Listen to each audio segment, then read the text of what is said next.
I'm not teaching, I'm public learning. But hi and welcome to Learning for Life in UK test part 335.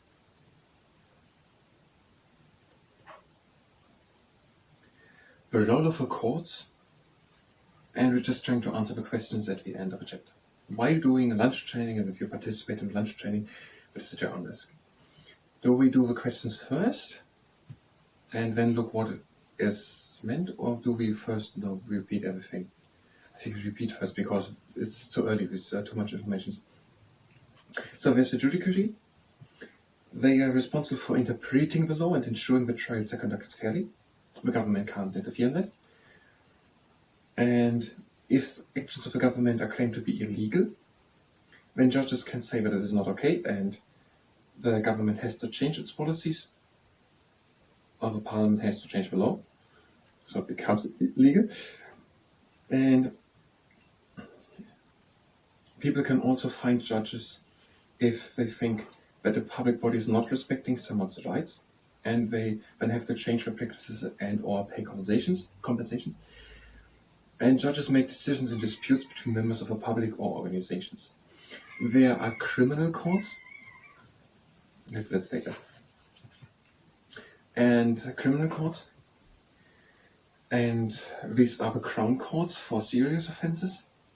Just not in Scotland, where it is the Sheriff Court, or for very serious, that is the High Court in Scotland. And there's always a judge and a jury. By the Sheriff Court, it can be also just the Sheriff or the Sheriff and the jury. And minor criminal cases, they are before the magistrate courts, before unpaid and unqualified magistrates. A part of in Scotland, that is the Justice of Peace Court, and where they are qualified and paid.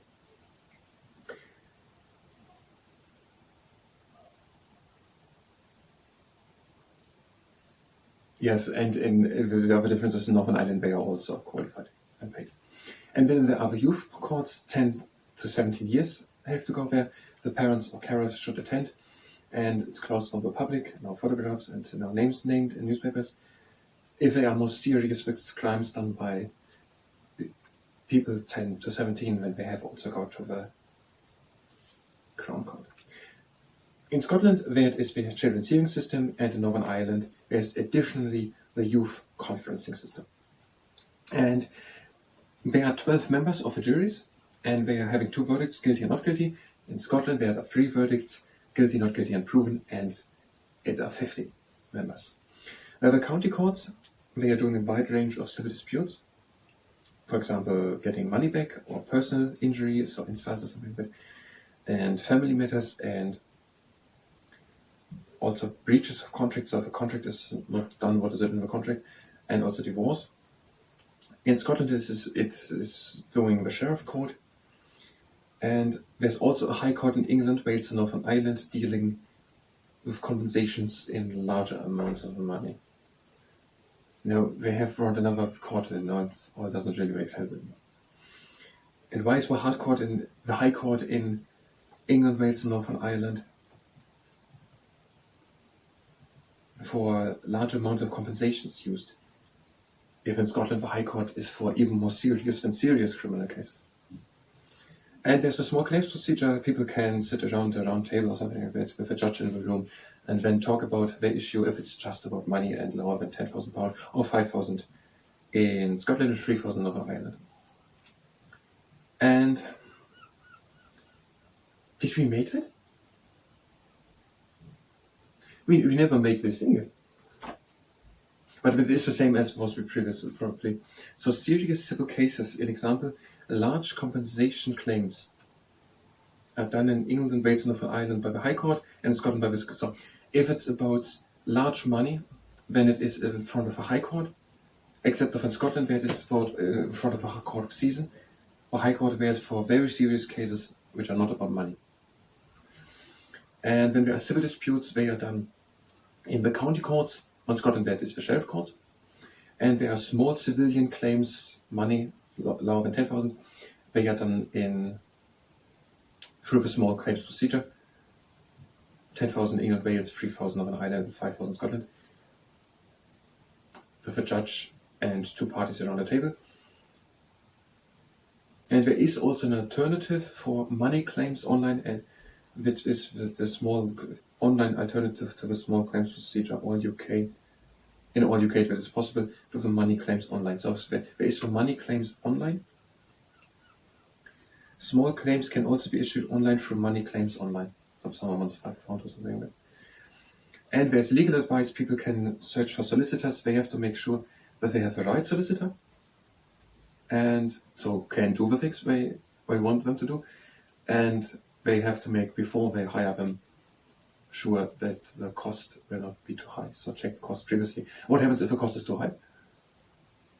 So check that you understand the role of a judiciary. No, we have to understand it, or no, we have to explain it. The role of a judiciary. I didn't really get the concept of a judiciary. This is the problem. Is the judiciary just there for controlling the parliament? Or the government? Or the difference between the government and parliament is I couldn't get it really. Sometimes the actions of the government are claimed to be illegal if the judges agree, so the judges of the judiciary are responsible for interpreting the law and ensuring the trials are conducted fairly. Then the government must either change its policy or ask the parliament. If judges find that is the judiciary solely there if there's something about if what the state is doing illegal?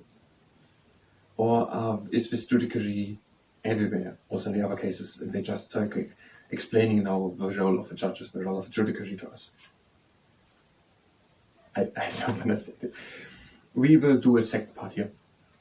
So if you're just here for a continuation of what we're doing right now, we can go to the next part. Otherwise, we're going to do now lunch training. And if you participate in it, that is at your own risk. We're having the legs standing wide apart, and we're breathing in and going down.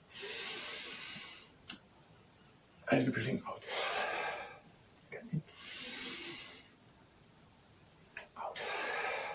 Okay. Out. One last round, breathe in. Out. Breathe in across the legs. And out.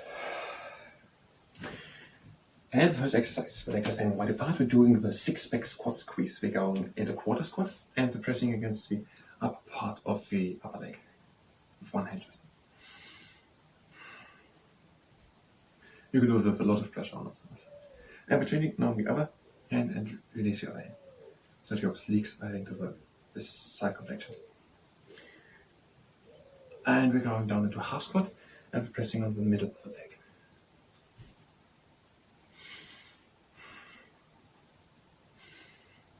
And on the other side.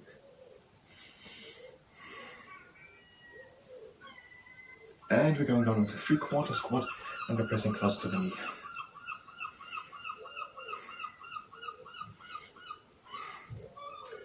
The other side.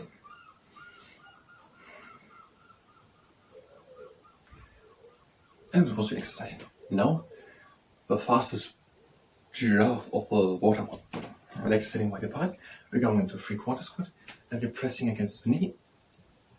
And we're going towards the knee. So press against the knee. And go towards it. And again, press against it. Go towards it. And again. And another time. Again.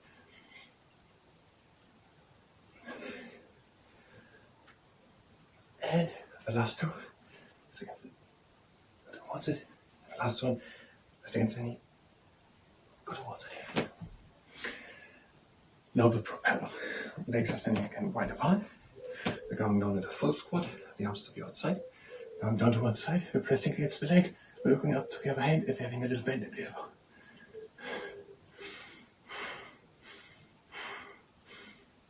And into the middle. Out to the other side. Press against the leg. Look up to the head. Little bend in the elbow.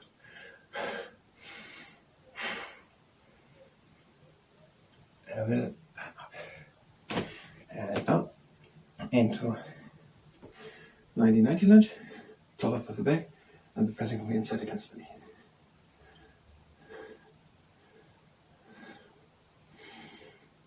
And over to the other side, 90-90 lunge, and press from the inside against the knee, top up of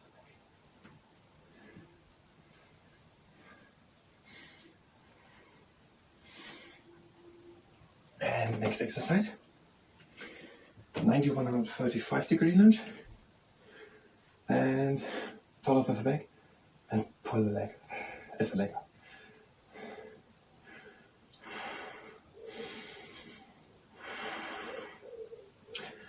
Over to the other side. 90 degree 135 degree lunge. Tall off the back and pull the leg.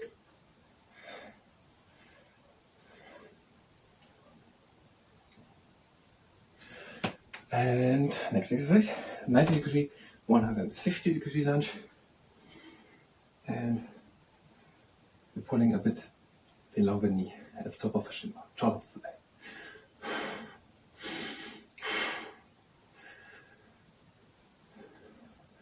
And we change the leg, 90 degree, 150 degree lunge, and it's tall of the back, and we're pulling at the top of the shin bone, a little underneath the knee.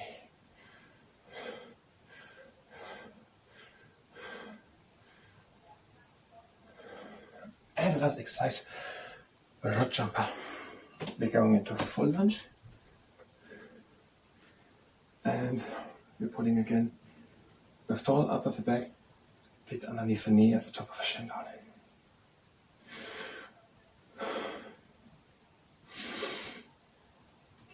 And to the other side. Into runner's lunge or full lunge. Tall up of the back and pull at the top of the shin bone.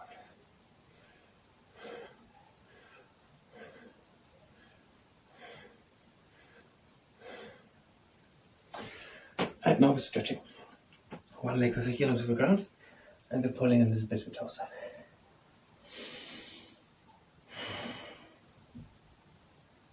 And the other leg with the heel onto the ground, and we're pulling a bit with toes up.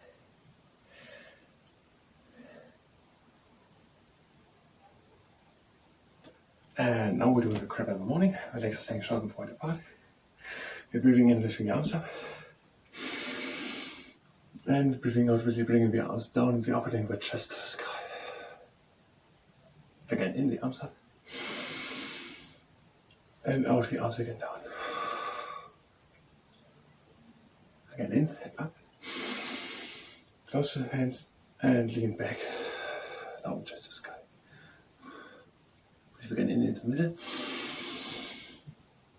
And out and again back. Again in the middle. Cross the feet. Breathe in. And out to down having swan, we're going down.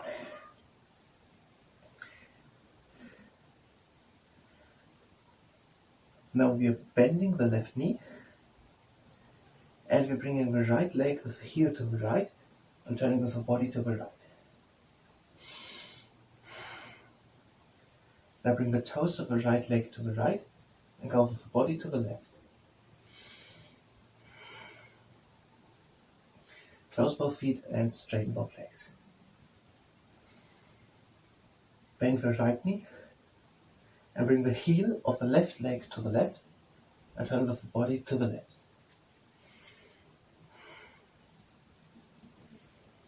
And bring the toes of the left leg to the left and turn with the body to the right. Both legs straight. And we're breathing in, we're doing the up diving swan, closing the hands, and we're breathing out, bringing the hands again. That was lunch standing. I thank you very much, and until next time.